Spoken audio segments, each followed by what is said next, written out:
Ciao a tutti ragazzi, con questo video voglio parlarvi di quali sono i principi e le regole alla base del piegamento a una mano perfetto e cosa intendo per piegamento a una mano perfetto. Innanzitutto vi dico che sono veramente contento perché è un movimento che io non allenavo più da tempo, avevo appunto ripreso di recente perché lo ritenevo veramente impossibile, quindi sono veramente contento di essere stato il primo a pubblicarlo nel modo in cui lo vedevo io e mi fa molto piacere che insomma che il video vi sia piaciuto e niente, innanzitutto volevo dire questo.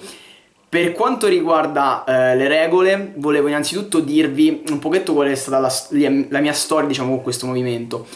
Io prima di iniziare a fare calisthenics ho fatto un annetto e mezzo di palestra a livello molto basso, però allenavo tantissimo i piegamenti perché era l'unica cosa che a casa potevo allenare seriamente.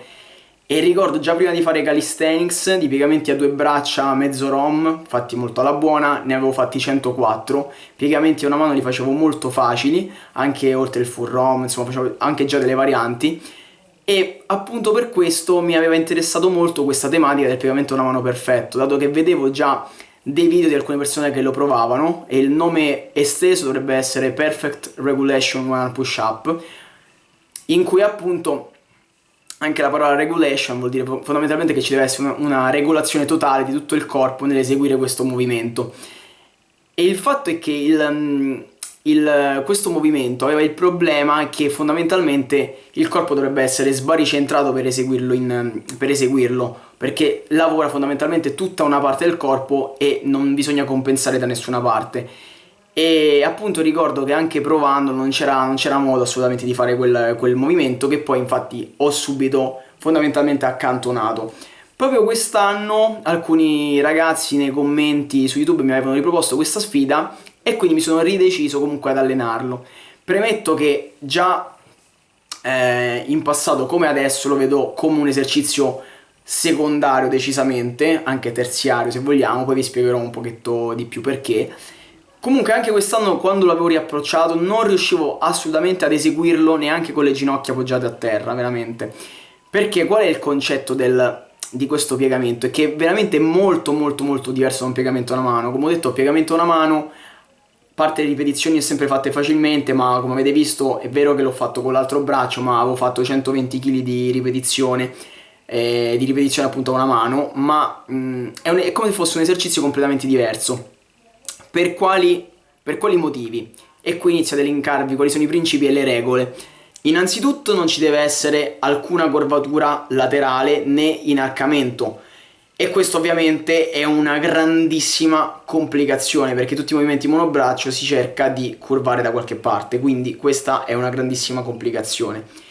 La spalla opposta deve essere allo stesso livello della spalla appunto del braccio che spinge. Ci sta se nella parte finale la spalla opposta vada sotto, perché se dovete andare a toccare per terra per farlo appunto ovviamente full ROM è ovvio che scende più sotto, ma il vero aiuto è quando la spalla opposta sale verso l'alto. Quindi fondamentalmente evitate questo, evitate di tirare sulla spalla mentre vi spingete.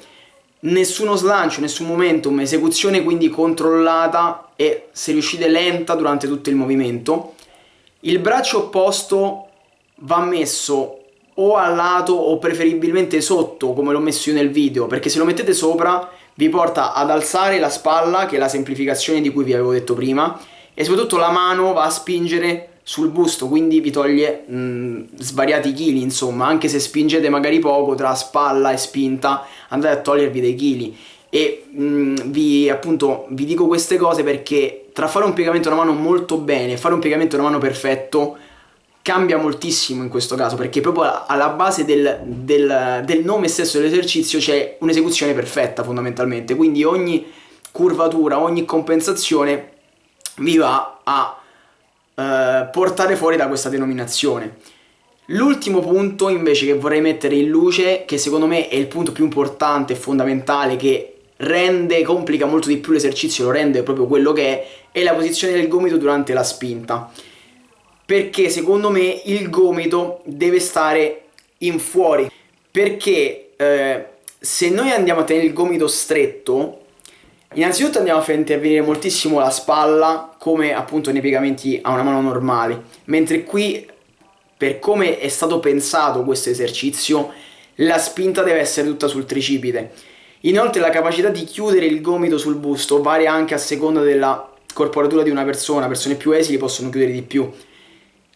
Cosa succede quindi? Che portando il gomito fuori la spinta è veramente centrata, è veramente qui, ok? Ma il braccio si piega in un modo diverso dal solito, non va più a fare questo lavoro col gomito sopra il polso, ma si trova in questo tipo di spinta. Questo toglie tantissima forza e va a scaricare tutto sul tricipite.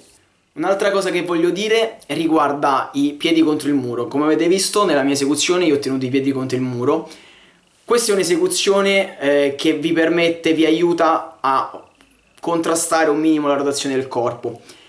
Però non è un aiuto enorme, nel senso io avevo postato già questo piegamento con le gambe più larghe e anche in quel caso fu coi piedi contro il muro.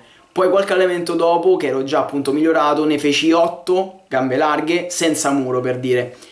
Perché ho deciso comunque di tenere l'esecuzione contro il muro? Perché l'obiettivo finale di questa esecuzione è avere i piedi uniti. Piedi uniti è difficilissimo e finché non arriverò a quello stadio in cui veramente avrò percezione del mio corpo con i piedi in un punto singolo fondamentalmente, voglio continuare a avere questa versione. Fondamentalmente non ci cambia nulla se lo fate con i piedi così contro il muro o con i piedi così senza muro, l'esercizio è lo stesso, ma personalmente preferisco arrivare prima alla versione definitiva. Come detto, lo vedo come un esercizio secondario. Per quale motivo? Perché è un esercizio estremamente specifico a carico del tricipite in cui il braccio lavora in un angolo particolare, in cui c'è molta tecnica, molto lavoro di bilanciamento da fare, quindi a livello di espressione di forza preferisco la mia esecuzione standard con 120 kg sopra. Ovviamente come esecuzione nel complesso è difficile, appunto bisogna stare attenti a moltissimi dettagli, quindi allenatelo, cercate di portarlo avanti con questi principi e regole e appunto cercate di essere più precisi possibili, perché di piegamenti a una mano se ne vedono tanti, anche fatti molto bene, ma fondamentalmente non è tutto oro ciò che luccica. Quindi buon allenamento e ci vediamo alla prossima.